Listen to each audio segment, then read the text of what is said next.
אנחנו נעבור ישירות לניסיון הבלגי.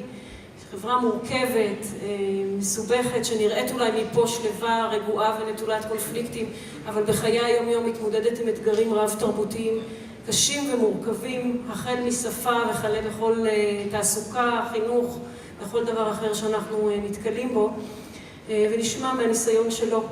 אז מר ג'ון, תודה רבה לך על היותך כאן, ונשמח לשמוע מהניסיון שלך ולשתף אותנו.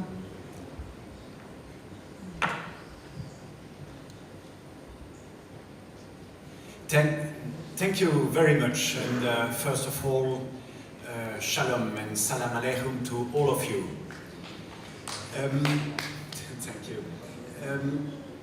I must say I'm very pleased to be here and discuss with you on the theme of national cohesion, because I think it's an essential theme in societies, diverse and complex societies as ours.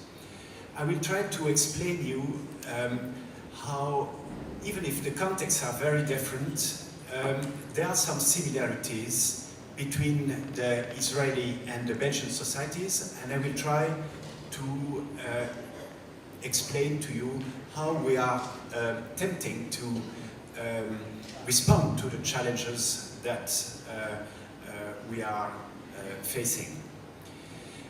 But first of all, I would like to say I've heard the worries expressed today on a certain regression on the coexistence between the different groups. But I must say that in the 5 months I have been here, I've seen so many Israelis of all backgrounds, all origins, trying to forge links, to create bridges, to build bridges between the different groups of the society, and it gives me hope. And this here in Giv'at Haviva is a good example of it.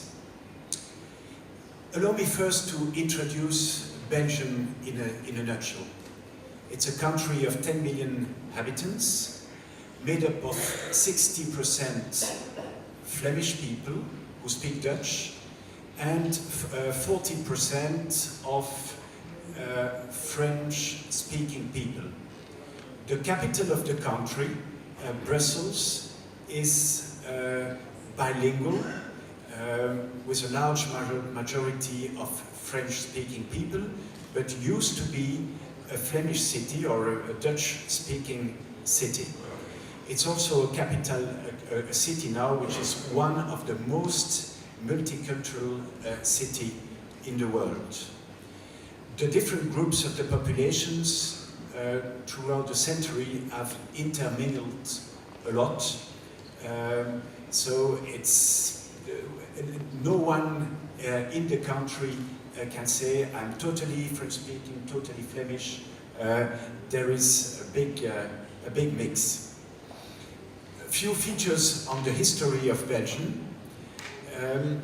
We must know, first of all, that even if all the Belgians share the same history since the Middle Ages, Belgium, until its independence in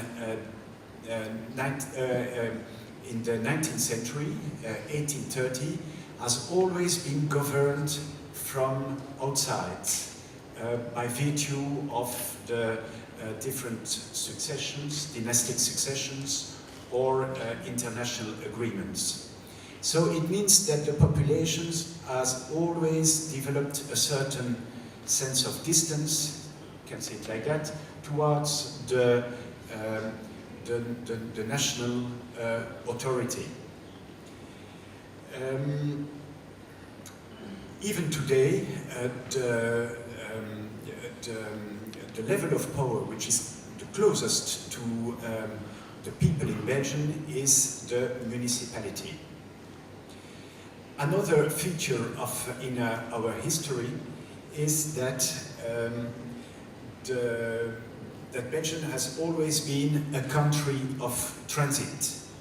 I would say for the better, because it has brought about in Belgium an unprecedented level of prosperity, for instance during the Middle Ages, but even today, but also with a negative side, because Belgium has traditionally been the battlefield of Europe, and the population had to pay a heavy toll to the wars in Europe.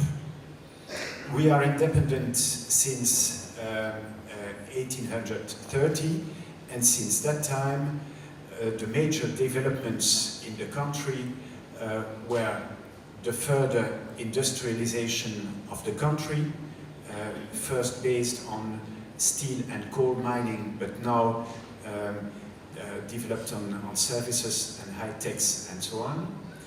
The rise of the Flemish movement, which is a constant in the modern Belgian history, and further internationalization of the country due to the European adventure, and also due to the immigration, especially from the countries of the Maghreb, as part of the industrialization of the country. Now, it is a society, and there we have some similarities with the Israeli society, which is divided among three fault lines: the communitarian fault line, the social fracture, left and right, and I would say the philosophical fracture between the Catholic and the secular. But the history has also created a people which is pragmatic, inventive, outward-looking, and also peace-loving, because we had to pay such a big toll to the wars. Now, how are we trying to respond to the common challenge we have with Israel, which is to reinforce the national cohesion? First of all, we had to reform our institutions and reform our constitution several times, with the main objective of bringing the citizens closer to the decision-making process. So we had initially a national government responsible for all matters. Now we have different institutions which are competent for different matters. It's a little bit complex because we have Brussels, which is a capital with French-speaking and Dutch-speaking people. So we invented the regions, which are in charge of everything that is pertaining to the territory, and we have the communities, which are in charge of every matters pertaining to the persons. So in Brussels we have communities and the region. In the meantime, also politically, we invented a system where the rights of the minorities are protected. So I told you that the Flemish are 60% of the population.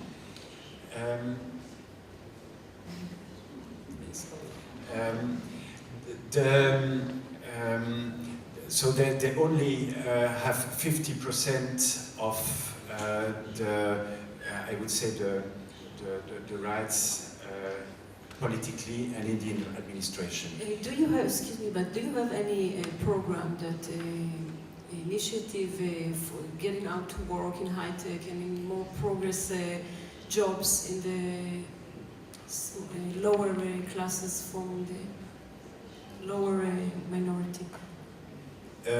Yes, certainly, but I come to that, but just one word, because it is important, and today is the European Day, it's the Schuman Day. Belgium has been as a founding father, I would say, of this European adventure. It was very clear for our leaders of the time, we produced more than we could consume, so we had to enlarge the market, and we also knew that we cannot have a long-lasting peace without having prosperity. And we have had Europe for 70 years. Europe has brought us 70 years of prosperity. Europe is a matter of great consensus in Belgium, and it's an element which is unifying the Belgian as well. To answer your question, yes, we have this kind of programs. We have national programs, but we have also an institution which is very important in Belgium. It is the King Baudouin Foundation. It's a big institution financed by the public and financed by the interest of its capital, and which the aim of which is precisely to reinforce the national cohesion in the country, and is considered in Europe as doing an excellent job. Sorry, I've been a little bit long, but it's a team which is passionating me. So I will be ready after to answer your questions.